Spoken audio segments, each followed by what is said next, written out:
Hello everyone, আজকে আবার একটা নতুন ভিডিও নিয়ে চলে এসেছি। তবে হ্যাঁ, আজকের ভিডিওটা কিন্তু একটু ডিফারেন্স। আজকে হলো আমি তোমাদের সাথে শেয়ার করব তোমরা ঘরে ওয়ার্ড্রপ বা আলমারি যাই বলে থাকো না কেন, সেটাকে কিভাবে একদম পারফেক্টভাবে গুছিয়ে রাখবে আর হাতের সামনেই জিনিস পেয়ে যাবে। তো অনেক সময় হয় আমরা না জিনিস একটা তুলতে গিয়ে আর একটা পড়ে যায়, তো সবসময় টাইম করে ওই ধীরে সুস্থে বের করাও হয় না। তার জন্য আজকে কিছু টিপস তোমাদের সাথে আমি শেয়ার করব। তো অনুরোধ রইল পুরো ভিডিওটা দেখার জন্য। তো প্রথমে দেখলে আমি কতগুলো ব্যাগ দেখালাম, তারপরে একটা বক্স দেখালাম।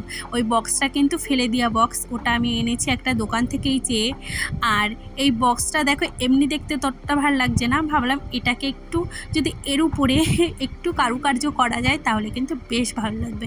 প্রথমে দেখো আমি ওই হালকা কালারে মানে কাগজগুলো লাগাতে গিয়েছিলাম, বাট ওটা একদমই পাতলা, তাই ভাবলাম একটু অন্যরকম লাগাই। তো এই কাগজগুলো আমি লাগাচ্ছি।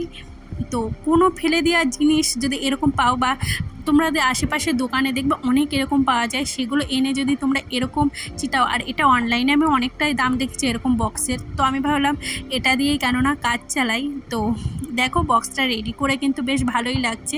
আমার বক্স পুরো কমপ্লিট হয়ে গেছে। আর এটা কিন্তু আমি করিনি, যেহেতু আমি অন্য কাজ করছিলাম। আর এই যে ব্যাগগুলো, এগুলো কিন্তু আমি ফ্লিপকার্ট থেকে কিনেছি। তো এগুলো 7টা দিয়েছে, 250 টাকার মতো দাম নিয়েছে। দেখো এগুলো একটার ভেতরে আমি বুঝে শুনে জিনিস রাখতে হবে। এগুলো হলো আমি সবসময় ডেলি ইউজ করি না, এগুলো যখন ঘুরতে যাই বা কিছু তখন এগুলো ইউজ করি। আর কিছু হলো যেগুলো আমার সবসময় প্রয়োজন হয় না শাড়ি, সেগুলো ভাবলাম একটা জিনিসে রাখি। কি বলো তো, ওই এক মানে কোথায় কি রাখি না এটা চট করে খুঁজে পাওয়া যায় না। তো তোমরা যদি এইভাবে রাখো তাহলে কিন্তু অনেকটা জায়গা বেঁচে যাবে। দেখো একটাই আমার 6-7টা করে শাড়ি ধরেছে। তারপরে চলে আসে এই বক্সটা, দেখেছো কি সুন্দর তৈরি হয়ে গেছে। এগুলো হলো আমার রেগুলার ইউজের কুর্তি। এগুলো হলো মাঝে মধ্যে আমি এই দিক ওই দিক যাই, তো খুঁজে পাওয়া বড্ড মুশকিল হয়। এর মধ্যে থেকে আমি টুক করে একটা করে বের করে নিতে পারবো, তাহলে আর সমস্যা হবে না। তারপরে চলে আসি ব্লাউজ। এই ব্লাউজ জিনিসটা না একটা তুলতে গিয়ে আর একটা অবশ্যই চলে আসে, যেহেতু এর ভেতরে ফিতে দেওয়া থাকে। এখন ল্যাটকান ছাড়া তো আমরা পরি না, তার জন্য। তো দেখো আমার যেই ব্লাউজগুলো আমার খুব প্রয়োজন সেগুলো ওপরের দিকে রাখলাম, আর কিছু ব্লাউজ আছে যেগুলো আমার সবসময় প্রয়োজন নয়, সেইগুলো আমি ভেতরের দিকে রাখলাম। তারপরে দেখাচ্ছি পেটিকোট। হ্যাঁ, এইগুলো কিন্তু আমরা সবসময় মানে লাগে, তো কোথায় রাখি অনেক সময় খুঁজে পাওয়া যায় না। তো তার জন্য আমি দেখো কতগুলো লেগিংস আর এই পেটিকোটগুলো একসাথে আমি রেখে দিলাম। এবারে চলে আসি, দেখো এই যে কিছু শাড়ি আছে যেগুলো আমি এই টুকটাক বাজারে কিংবা এই ধারে কাছে গেলে পরে যাই, তো তার জন্য এই ব্যাগটাই আমি ভাবলাম রাখি। আর দেখো নিচ থেকে কিন্তু সব দেখা যায় যে আমার কোনটায় কি শাড়ি আছে, তো আমার খোঁজারও বেশি একটা প্রয়োজন পড়বে না। তবে হ্যাঁ, দেখো তোমার ওয়ার্ড্রপে অনেকটাই জায়গা থাকে, তোমার ইচ্ছে মতো তুমি সাজিয়ে নেবে। আমি আমার ইচ্ছে মতো সাজিয়ে নিচ্ছি। যেমন এই শাড়িগুলো না আমি একটু পুজো আচরা বা পুজো দিতে গেলে তখন পরি, তার জন্য একসাথে আমি এগুলো রাখলাম যাতে আমি একটা ব্যাগের ভিতরেই চট করে পেয়ে যাই। আবার কিছু কিছু শাড়ি আছে যেগুলো কিন্তু হ্যাঙ্গারে ঝুরিয়ে রাখলেই বেশ ভালো থাকবে, তো সেই রকমই কিছু শাড়ি আমি হ্যাঙ্গারে ঝুরিয়ে রাখবো। আর কি বলো তো, অনেকগুলো ব্যাগ আমি প্যাকিং করেছি, তোমাদের সাথে শেয়ার করা হয়নি। 7-8টা ব্যাগ মানে অনেকগুলোই ব্যাগ। তারপরে চলে আসি কিছু বেড কাভার। হ্যাঁ, আমার কিন্তু খুব বেশি বেড কাভার নয়, আর সবার কিন্তু যে বক্স খাট আছে সেটাও নয়। তো সাধারণ মধ্যবিত্ত ঘরে তো অনেকের অনেক কিছুই থাকে না, তো একটার মধ্যে দেখো আমি 2টো বেড কাভার আর কিছু বালিশের ওয়ার যেগুলো আমি ঢুকিয়ে রাখলাম, তাহলে হাতের কাছে পেয়ে যাব। এবারে চলে আসি আলমারি গুছানোতে। এইখানে দেখো কিছু শাড়ি আছে যেগুলো আমি ঝুলিয়ে রেখেছি। এগুলো কিন্তু এখনও অনেকটা ফাঁকা আছে, আমার যে কটা শাড়ি মনে হয়েছে সে কটা শাড়ি আমি গুছিয়েছি। তারপরে চলে আসি এই পাশে, দেখবে অনেকে রডের মতো থাকে, তো এই জায়গাটা অনেকে ফেলে রাখে।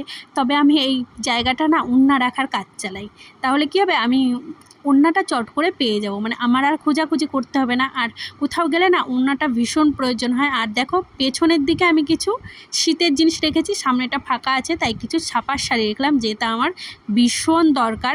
তারপরে এই যে একটা থাকে, এই যে আমার কিছু প্রয়োজনীয় জিনিস মানে যেগুলো ভীষণ আমার লাগে পরপর, সেগুলো আমি এক জায়গায় রাখলাম। আর যখন প্রয়োজন হবে তো বক্স শুদ্ধ আমি নিয়ে নিতে পারবো।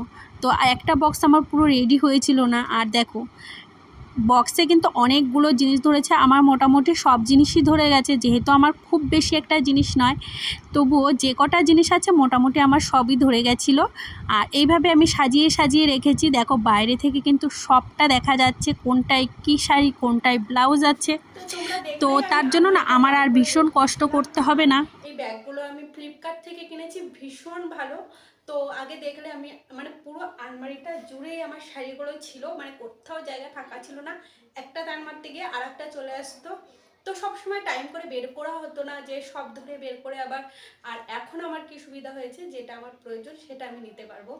তো তোমরাও এইভাবে আলমারিটা গুছিয়ে রাখতে পারো, তাহলে বাকি আছে এখন পরে যদি শাড়ি কিনি তাহলে ওই জায়গাগুলো ভরতে পারবো। আর আমার হাজব্যান্ডের আলমারি আলাদা, আমার মেয়েরও মানে আলাদা জায়গা, ওদের একটা আলমারিতে মানে জামা কাপড় রাখা।